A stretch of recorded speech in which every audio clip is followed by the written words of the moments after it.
तो लतीफ़ खोसा साहब, ये एक बड़ी अजीब सूरत हाल है इस पूरे मामले के अंदर के असम्बली से तहलील होने के बाद पंजाब के गवर्नर ने इसलिए तारीख नहीं दी कि उन्होंने कहा मैंने तहलील नहीं की। केपी के गवर्नर ने इसलिए तारीख नहीं दी गो कि उन्होंने तहलील की, उन्होंने कहा मेरी मर्ज़ी में नहीं देता। फिर लाहौर हाई कोर्ट का हुक्म आ गया कि आप इलेक्शन कमीशन इलेक्शन का शेड्यूल जारी करें, तारीख दे। वो उन्होंने कहा कि हम नहीं कर सकते, उसके खिलाफ अपील हो गई। फिर प्रेसिडेंट साहब ने इलेक्शन कमीशन को बुलाया, आइए बैठ के मशवरा करें, बात करें, वो नहीं आई। तो प्रेसिडेंट साहब ने तारीख दी तो उनके खिलाफ बाकायदा एक महाज खड़ा हो गया। तो इलेक्शन तो नहीं कराना है, ये तो वाज़ेह सूरत हाल नज़र हो गई। और इसमें वो 90 दिन वाली भी जो है वो बिल्कुल करीब सूरत हाल पैदा हो गई है। खोसा साहब, लेकिन कामरान खान बड़ा वाज़ेह है, इसीलिए सुप्रीम कोर्ट जिस सूरत से इसको निपटा रही है, मुझे यकीन है कि ये 90 दिन के अंदर हो सकते हैं। और अगर आप 57 देखें ना, जो तो स्केड्यूल है, शेड्यूल जिसको कहें आप, शेड्यूल देना वो इलेक्शन कमीशन ने है, तारीख देना गवर्नर का काम है 105 में, ये आईनी फरीजा है। और जो एक्ट है, एक्ट जाहिर है सबसर्विएंट होता है टू द कॉन्स्टिट्यूशन, ये आइन के ताबे होता है। एक्ट सानवी हैसियत रखता है जहां आइन बड़ा वाज़ेह हो। पहली मेरी तो इस्तदलाल ये है कि आइन में चूंकि गवर्नर को कहा गया है, सुप्रीम कोर्ट गवर्नर ही को एनफोर्स करेगी इस कॉन्स्टिट्यूशनल प्रोविजन को। ये हो नहीं सकता है कि आइन की मावरा, आइन की खिलाफ वर्जी जो है गवर्नर करे और सुप्रीम कोर्ट उसकी तस्हीह का अख्तियार ना रखती हो। ये हो नहीं सकता है मुमकिन, इसलिए कि सुप्रीम कोर्ट ने हल्फ उठा रखा है आइन के पासदारी का और बुनियादी हकूक के तहफ़्फ़ुज़ का, आवाम का। अब आ जाइएगा 57 इलेक्शन एक्ट 2017 पे। उसमें गवर्नर, उसमें जो है बेशक ये कहा गया है कि द प्रेसिडेंट शैल वो तारीख देगा। डेट और डेट्स का लफ्ज़ है 57 में। अगर सिर्फ नेशनल असेंबली का होता तो फिर डेट ही काफ़ी थी, फिर डेट्स की ज़रूरत नहीं थी। अब एक मुतसव्वर इसका ये हो सकता है कि जी जनरल इलेक्शंस में चूंकि सारा नेशनल असेंबली का भी होता है, चारों सूबों का भी होता है, तो इसलिए डेट एंड डेट्स है। दूसरी तशरीह ये भी हो सकती है कि अगर गवर्नर साहब अपना जो है फरीज़ा मनसबी अदा करने से किसी वजह से, ये वजह गलत है जो उन्होंने दी है कि मैंने दस्तखत नहीं किए इसीलिए मैं नहीं दे सकता तारीख, ये बिल्कुल अबसर। लेकिन अगर चलें कोई भी मजबूरी और हो सकती है जो इंसानी बिसात से बालातर हो, जो उसके बिल्कुल ना हो, तो फिर प्रेसिडेंट साहब 57 को यकीनन इस्तेमाल कर सकते हैं क्योंकि उसमें है। और फिर इसी में जब असेंबली को डिफाइन किया गया तो असेंबली में कौमी असेंबली और सूबाई असेंबली की तारीफ में लिखा गया है, इट विल इंक्लूड बोथ। तो अगर आप 57 को उस डेफिनेशन के साथ देखें तो दोनों सदर साहब दे सकते हैं। लेकिन इसमें फिर यह है कि with in consultation with the election commission, chief election commissioner chief election commissioner अगर ऑब्स्ट्रक्टिव हो, जिस तरीके से इस केस में हुआ है, एक खत उसका जवाब नहीं दिया, दूसरा खत तज़हीक की गई सदर पाकिस्तान की, तीसरे खत में जब उन्होंने कहा कि आइए तशरीफ लाएं कंसल्टेशन के लिए, इनकार कर दिया। ये रियासती आदाब में कभी ऐसा नहीं हुआ कि जो है इलेक्शन कमीशन, दोनों आईनी इदारे हैं, दोनों की तकरीम अपनी जगह पर है। लेकिन अगर उन्होंने बुलाया था सदर ने कंसल्टेशन के लिए, तो भाई आप जाके जो भी मजबूरियां हैं या जो भी आपकी डिफिकल्टीज हैं आप बताएं, और फिर सदर पाकिस्तान उस पर। लेकिन कंसल्टेशन मेरी नज़र में ये मुकम्मल हो गई, इतना है। और अब सदर साहब ने जाके उसके पाँव नहीं पकड़ने चीफ इलेक्शन कमिश्नर के कि मेहरबानी करके तशरीफ लाइएगा, या सदर साहब खुद ऐवान सदर छोड़कर इलेक्शन कमीशन में चले जाएं, ये ऐसा नहीं हो सकता है। सो अगर इतना ऑब्स्ट्रक्टिव है तो इसको कंसल्टेशन मुतसव्वर किया जा सकता है। फिर आप 58 में देख, सेक्शन 58 इलेक्शन एक्ट में, उसमें दिए गए हैं तारीखें और दिन दिए गए हैं। जैसे जफर साहब ने कहा कि ये 50 दिन है, 50 दिन नहीं है, बाहर के 45 के करीब है। लेकिन वो 7 दिन को आप 5 दिन कर सकते हैं, 10 दिन को आप 5 दिन कर सकते हैं। इस तरीके से वो अभी भी 90 दिन के फ्रेमवर्क में स्केड्यूल को दिया जा सकता है। वैसे तो सेनेटर अली ज़फ़र साहब, ये आपका फोकस पंजाब और केपी इलेक्शन है, ये तमाम मामला पंजाब और केपी के इलेक्शन के हवाले से हैं, मगर सामने इलेक्शंस, कौमी इलेक्शन भी खड़े हैं, अक्टूबर में उसकी डेडलाइन है, उसमें होने हैं वो इलेक्शन।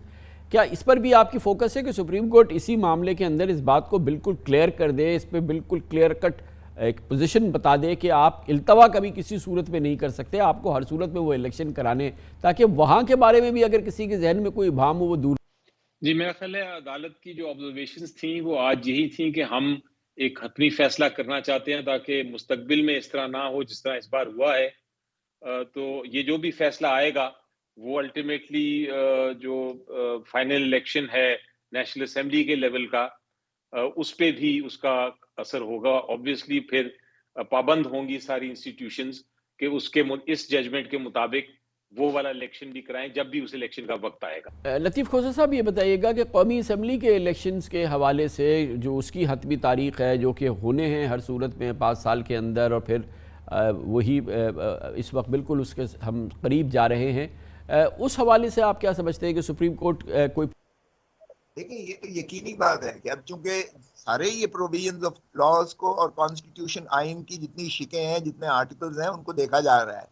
और यकीनी बात है कि सुप्रीम कोर्ट का 5 रुकनी एक लार्जर बेंच है, वो इस चीज को इबाम में नहीं जोड़ेंगे। लेकिन हैविंग सेड दैट, अब एक चीज मुझे कामरान खान समझ नहीं आ रही है कि क्यों हम सियासतदान जो हैं क्यों कर ये नहीं सोच रहे हैं कि क्या धरती माँ जो हमें चीख चीख के पुकार रही है, जिस बिलक बिलक के अवाम पुकार रही है, हम क्यों कर अपने मामलात जो हैं रियासत की उसमें के मुताबिक नहीं तय करते? क्या ये पार्लियामान को मुक्तदर जो किया गया है आइन में, यानी अवाम को मुक्तदर किया गया है, रियासत को मुक्तदर किया गया है, जिसमें कोई और इदारा नहीं है सिवाय अवाम और अवाम के मुंतखब नुमाइंदे, क्या हम इन मामलात को तय नहीं कर सकते? अब बताइए, एक 100 अरब के करीब अब लगेगा, 100 अरब 6 महीने या 4 महीने के बाद लगेगा, उस वक्त तक बेयकीनी की कैफियत रहेगी, रियासत आ गई, डूब रही है। क्या ये मुनासिब ना होता कि काश एक ही दिन, 12 अगस्त को तो वैसे खत्म हो रहे हैं, तो कोई अगस्त की तारीख जो है एंड में रख के तो जनरल इलेक्शन सारा ही इकट्ठे कराया जाए, और जिसमें जो है एक पुख्तगी आए और एक पायदार।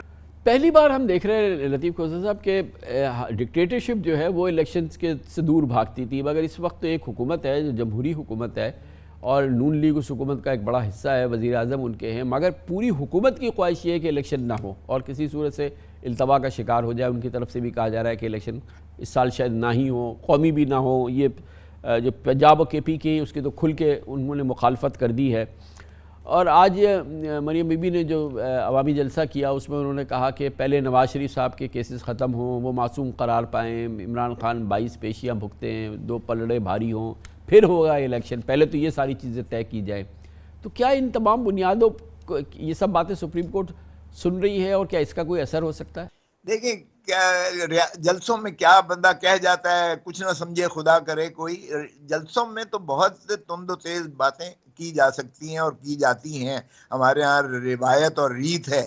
और अगर एक एक चीज पर यकीन कीजिएगा, कामरान खान अगर मुआखजा करना शुरू कर दें तो कोई भी बाहर नहीं होगा। तौहीन अदालत और तौहीन जो कुछ हो रहा है इस मुल्क में, अल्लाह माफी दे। बाहर का मैं समझता हूँ अदालतों को बड़ेपन का सबूत देना चाहिए, बुर्दबारी और तहम्मुल से अपना काम करके निपटाएं, बजाय इसके कि इन चीज़ों में उलझ जाएं।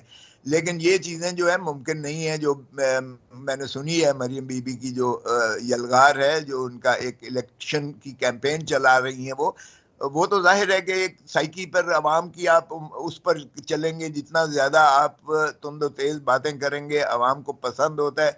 रेजिलियंस की सियासत जो है अवाम को पसंद होती है। अब इंडिया में देख ले, एंटी पाकिस्तान यानी पाकिस्तान बैशिंग की कैंपेन चलती है तो वो उनकी हुकूमत जीतती है। अली ज़फ़र साहब, आप बताइएगा, तो क्या कल लग रहा है कि इसका फैसला हो जाएगा, कोई हतमी ये मामला, ये ऊँट किसी करवट बैठ जाएगा कि अब पंजाब और KPK में इलेक्शंस होने हैं, वक्त पे होने हैं, उनमें इल्तवा की हुकूमती कोशिशों के हवाले से जो भी फैसला है वो सुप्रीम कोर्ट का कल आ जाएगा? जी, तकरीबन यकीनी है, क्योंकि अदालत ने आज भी 5 बजे तक, 5 से बल्कि बाद तक बहस सुनी, और कल 9:30 बजे से मेरा ख्याल लेके एंड तक, जब तक वो कोई कंक्लूजन तक नहीं पहुंचते, मुझे लगता है कि बहस सबकी सुन के फैसले तक नौबत आ जाएगी इंशाल्लाह। बड़ी नवाज़ी, बहुत बहुत शुक्रिया बैरिस्टर अली ज़फ़र साहब। जनाब लतीफ़ खोसा साहब हमारे साथ मौजूद थे। कमर्शियल ब्रेक, उसके बाद जिक्र करते हैं पाकिस्तानियों की मईशत का, कारोबार का, रोज़गार का दारोमदार है इस बात पे किसी सूरत से मईशत आगे बढ़े, और उसके सबसे बड़ा दारोमदार इस बात पर है कि IMF प्रोग्राम किसी सूरत से दोबारा शुरू हो, मगर उसकी पहली मंजिल भी अबूर नहीं हो पाई है। इसाक डार साहब ने 2 हफ्ते पहले कहा था कि ये मंजिल अबूर हो जाएगी 3 से 4 दिन में, यानी कि स्टाफ लेवल एग्रीमेंट हो जाएगा। 2 हफ्ते गुजर गए, ऐसा नहीं हुआ है। आगे पता नहीं कितने दिन बाकी हैं और इसकी वजह से मुश्किलात दर मुश्किलात बढ़ रही हैं, मईशत में भी, कारोबार में भी और सरमायाकारी के माहौल में भी। इसकी तफसील से बात करते हैं छोटे से वक्फे के बाद।